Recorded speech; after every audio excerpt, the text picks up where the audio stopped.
Assalamualaikum warahmatullahi wabarakatuh. Waalaikumsalam. My name is Anis Inshirah binti Abdul Rahim and I'm from College Permata Pintar. I've been wondering how to answer these questions if non-Muslim or an atheist ask me these questions. It sounds like this.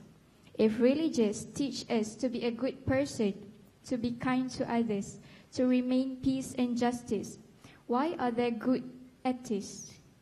Atheists has no religion, but some of them are still better than those who have religion. So what is the best way to explain if I or anyone here is asked these questions? Thank you. The sister asked a very good question, that if religion teaches us to do good things and makes us a better human being, then there are some atheists who don't believe in God are yet better human beings.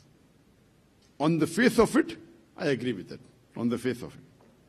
If you ask a normal human being, yes, they'll ask, why the atheist is better? See, the atheist is kind, he's honest, he's merciful, he's loving. That person may be believing in a religion, maybe a Muslim, maybe a Christian, but he's dishonest, he cheats. On the face of it, I agree with you. But if you really scrutinize, there's a difference of chalk and cheese. What is the meaning of a good human being is important. Many a times, first thing, what do you mean by humanity? And most of us will say a good human being is that who's kind, who's merciful, who's loving, who does not cheat, does not rob. I agree with all these things. But the best is a human being who thanks his creator. Imagine you have an employee who's very kind, very merciful, very loving and honest, but does not obey you.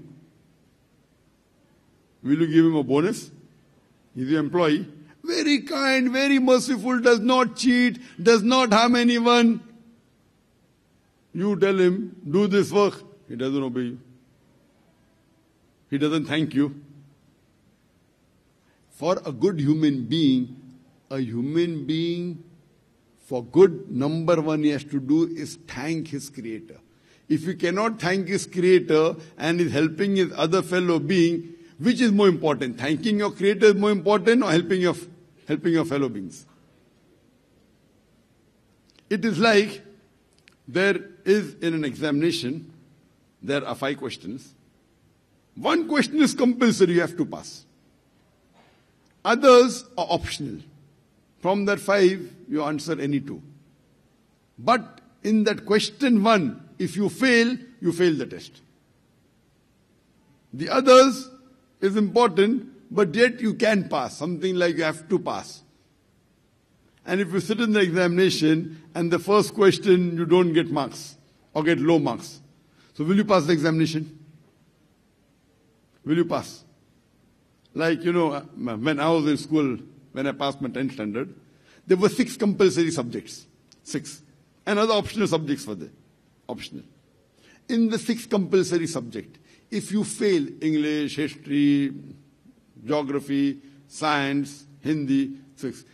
If you get in 5 subjects, 95 out of 100, and one subject you get 10 out of 100, will you pass to understand? Will you pass? No. You can't say, I got 95 in 5. All 6 are compulsory. You have to pass on all. Similarly, for a person to go to Jannah, as I mentioned earlier, in Surah Al-Asr, you have to pass in 4 subjects. Iman, righteous deed, watawasaw bil haq dawa, and watawasaw bil sabr. The atheist may be good in righteous deed, maybe in haq, maybe I'm saying. But in Iman, 0. Will he pass? Will he go to Jannah? And the most important amongst all is Iman. It's a compulsory and most important. So how can a human being good when he doesn't thank his creator? Yes, he may be good to his fellow human being, which is also important, but not more important than thanking your creator. I mean, this person working for you, he's helping the other companies. But he's not doing work of your company. What will you do? What will you do? You'll give him promotion? Sack him, correct.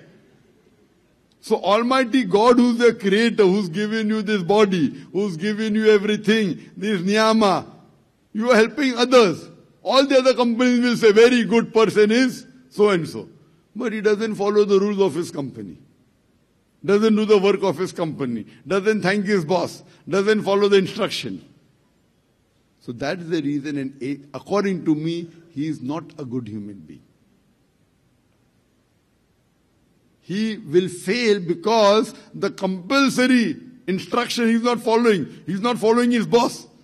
He will be good for the others. So that's the reason a Muslim cannot be a good Muslim until he is a good human being first. So every Muslim should be first a good human being. So if you compare a human being and a Muslim, human being is like a person who's passing 10th standard. And Muslim means a person who's passed his graduation and post-graduation. So to be a Muslim, you have to be a first good human being. You have to be honest, you have to be kind. But in these things, if you get less marks, or even if you fail in one or two, yet Allah can forgive you. As Almighty God says in Surah Nisa chapter 4 verse 48, and Surah Nisa chapter 4 verse number 116, that Allah will forgive any sin if He pleases. But the sin of shirk, associating partners of God, He will never forgive. So the atheist doesn't believe in God.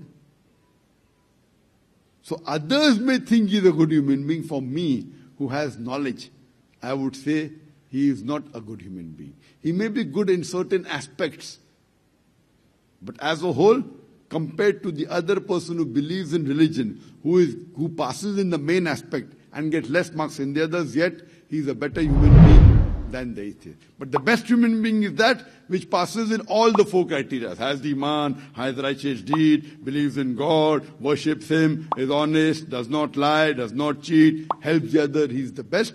He will get Jannat al-Firdaus. Hope that answers the question.